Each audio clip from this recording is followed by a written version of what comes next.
بسم اللہ الرحمن الرحیم۔ بھروسہ ایک چھوٹا سا لفظ ہے، لیکن اس کو ثابت کرنے میں تقریباً پوری زندگی گزر جاتی ہے۔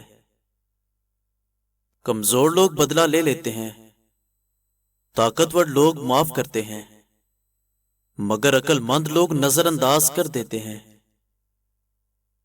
جب انسان کی نیت صاف ہو جائے تو نصیب خود بخود بدلنے لگ جاتا ہے۔ تمہارے پاس وقت بہت تھوڑا ہے، کسی کی زندگی کو جی کر اپنا رہن سہن تباہ نہ کریں۔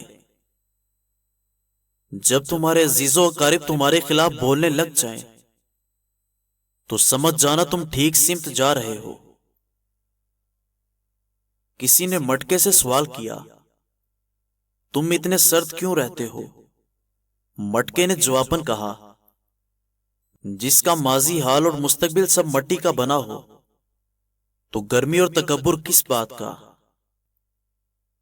خاوند نے 2 تھپڑ لگائے، مار پیٹ کر موٹی سی گالی بھی دی۔ عورت نے گود کے اندر لیٹے بچے کو دیکھا تو سب سہ گئی۔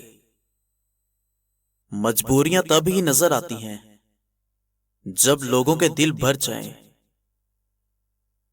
خوشیوں کا قتل زیادہ سوچنے سے ہوتا ہے، اعتماد کا قتل زیادہ جھوٹ بولنے سے ہوتا ہے، رشتوں کا قتل شک کرنے سے ہوتا ہے، حوصلے کا قتل خوف کی وجہ سے ہوتا ہے۔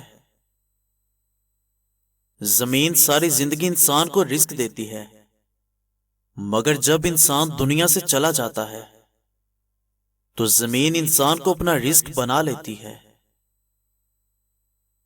ایک خطرناک بیماری جھوٹ بھی ہے جو تمہاری عزت کو کھا جاتی ہے۔ کم کھایا کرو کیونکہ یہ صحت ہے، کم بولا کرو کیونکہ اس میں سمجھداری ہے، اور کم سویا کرو کیونکہ کم سونا عبادت ہے۔ جس راستے پر تم جا رہے ہو، اگر اس راستے میں تمہیں رکاوٹ نظر نہ آئے تو سمجھ جاؤ تمہارا راستہ غلط ہے۔ یہ انسان کی فطرت ہے، وہ کسی بھی شے کی قدر 2 بار کرتا ہے۔ نمبر 1 کسی شے کے ملنے سے قبل، نمبر 2 کسی شے کے کھونے کے بعد۔ جب رزق میں تنگی ظاہر ہونے لگے تو فوراً اپنے بھائیوں بہنوں اور عزیزوں اور رشتہ داروں کو اپنے گھر میں کھانے کے لیے بلاؤ۔ ان کا رزق بھی تمہارے رزق میں شامل ہوگا، اور آپ کا رزق اتنا بڑھ جائے گا سنبھالا نہیں جائے گا۔ زندگی میں خوشحالی چاہتے ہو تو ایک بات ذہن نشین کر لو، تمہارے رونے سے کسی کو فرق نہیں پڑتا۔ انسان تب سمجھدار ہوتا ہے جب دنیاوی سہارے ختم ہو جاتے ہیں۔ ہر وقت اپنے اندر کے پیالے کو صاف رکھو، کیا پتہ کب خدا تعالی سے ملاقات ہو جائے۔